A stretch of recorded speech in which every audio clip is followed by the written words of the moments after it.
Parliament Square is well populated today with wonderful people. Thank you, each and every one of you, for being here today.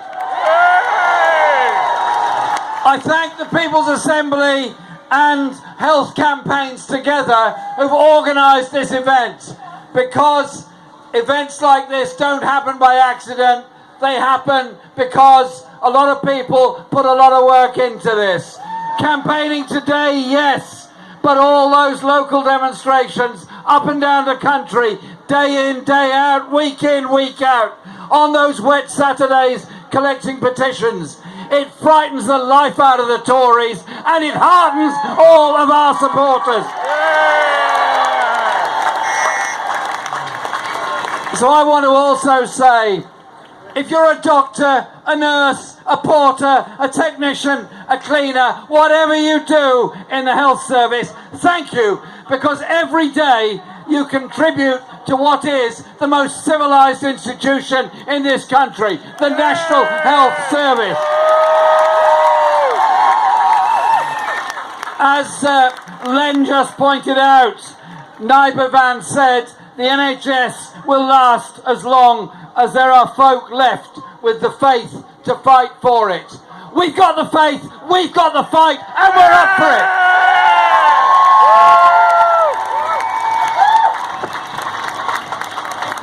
I want you all to give a very warm welcome to somebody who is back with us today, who's benefited from the NHS, and because he's benefited from the NHS, we all benefit from the NHS, and for his fantastic work.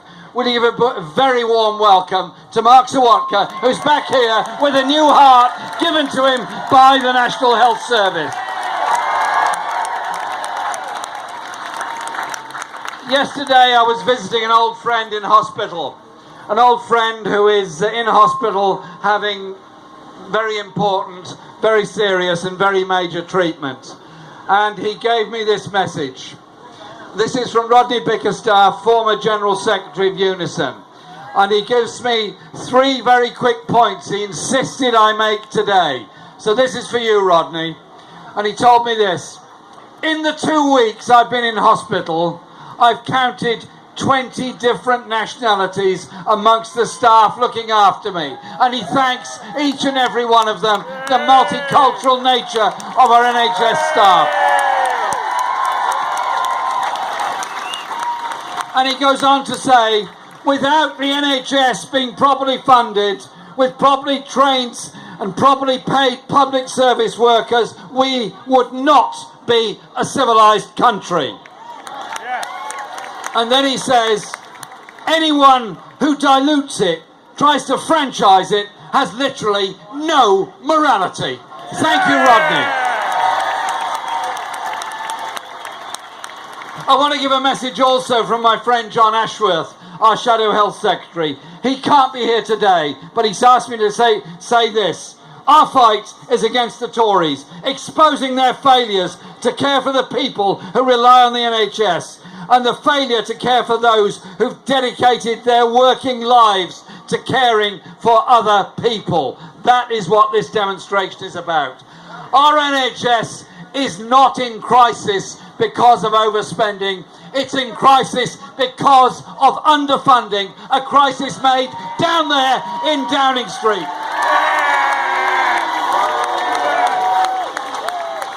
The Tories and the coalition before them managed to cut taxes on big business.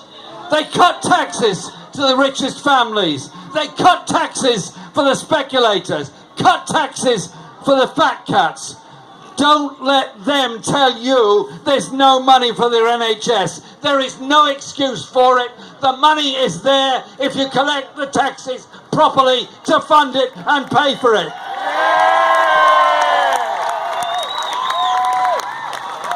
Every person waiting in A&E, waiting on trolleys, is somebody who should be properly treated now within our NHS. And they're not, because of those cuts.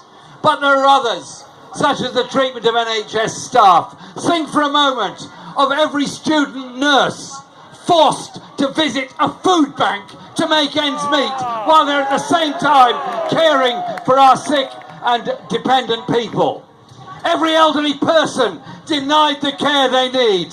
Every one of those things has come about from a political choice made by a government that underfunds the National Health Service and social care when they know full well the resources are there to do it. They're saying tax cuts are more important than dignity. I say this: let's support and value our NHS staff. Rodney mentioned all the different nationalities that have been caring for him in hospital and care for all of us every day. Let's make it very clear from this demonstration here today: all those European nationals that are working here in this country, supporting us and our society, have every right to remain here, and we're going to stand up for their right to remain here. There are over 10,000 European nationals working in our National Health Service. So our message to them, the government, now is this: our NHS is in crisis.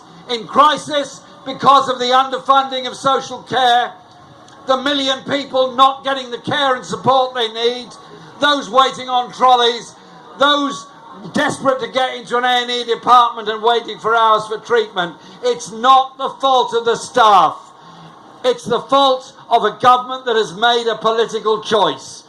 This week, the budget will come out over there on Wednesday.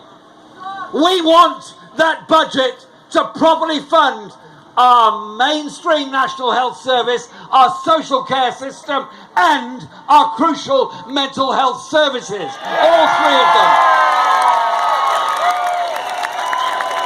All three of them are in equal measure important. They've cut 10% of hospital beds in the last 7 years.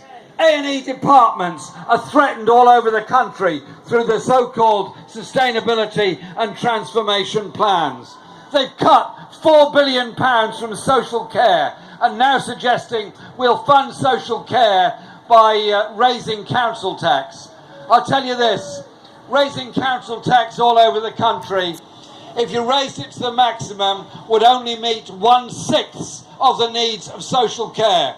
And on top of that, it will have a problem, because if you take a local authority, random place like, say, Windsor and Maidenhead, for example, and you compared what you raised there from a 3% council tax rise to what you would raise in, say, Knowsley, the poorest borough in England, you all know full well the difference. You all know full well that we believe every person who needs social care is equally valuable, whether they live in Surrey, Maidenhead, Knowsley or Newcastle or anywhere else.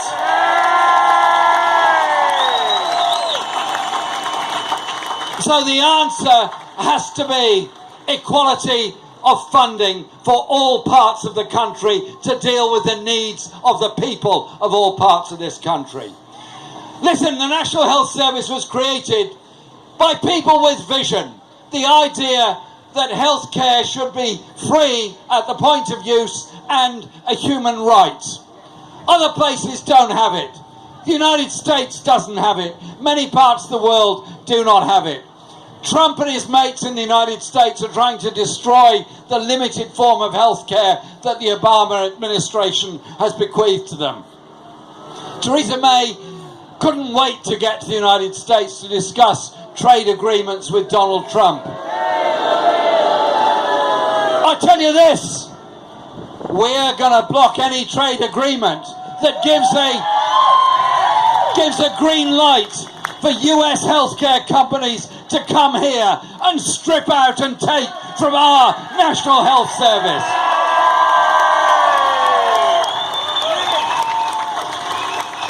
It's not for sale, it's not theirs to sell. It's ours for everybody in this country to keep. And I tell you this, there's some interesting parallels of the time when the NHS was established with now. Those that wanted to found the NHS got the most unbelievable attacks from the right-wing press in this country. Those of us that stand up against the politics of austerity, against the politics of transferring wealth from the poorest to the richest, those that stand against tax cuts for the rich and tax burdens for the rest. We, every one of us in this square, gets denigrated as a result of this. But I tell you what, there is only one answer to this. You say it like it is. Our NHS is ours. Our NHS has values. Those values of a society where everyone is cared for their health also applies to so much else, such as how you treat the homeless, such as the housing crisis, such as the underfunding of education, such as the treatment of low-paid workers, such as those who don't even get the living wage. It's how you put your principles into practice that's so important. We've come here today to put our principles into practice, our principles of the kind of world, kind of society and kind of values we have. Defending the NHS is defending a basic human value and a basic human right. You don't walk by on the other side when somebody is in difficulties or needing help and support.